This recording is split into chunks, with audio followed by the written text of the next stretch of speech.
Hello साथीहरू, आज पनि म मिनी ब्लग बनाउन गइरहेको छु। आज चाहिँ पास्ताको रेसिपी छ।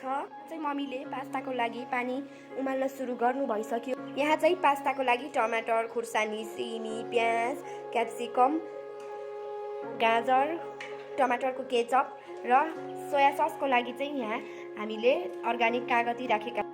पास्तालाई चाहिँ यो उम्लिन लागेको पानीमा राखेर चलाइराख्नु होला।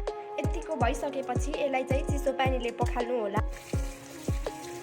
अघि देखेको सामानहरू चाहिँ काटेर रेडी भइसक्यो। हामीले चाहिँ पास्ता बनाउन लाग्नु भएको छ। अहिले पछि म हजुरहरूलाई रेडी भएपछि देख्छु। यो चाहिँ ओदा लसुनको पेस्ट, जिराको धुलो अनि बेसार चाहिँ थोरै राख्नु होला, किनकि अघि हामीले पास्ता उमाल्दा पनि बेसार राखिसकेका छौँ।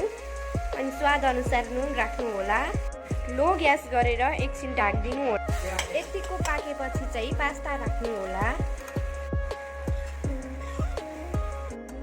सोया ससको लागि चाहिँ अघि देखाएको कागती राखियो। पास्ता चाहिँ पाकेर रेडी भयो।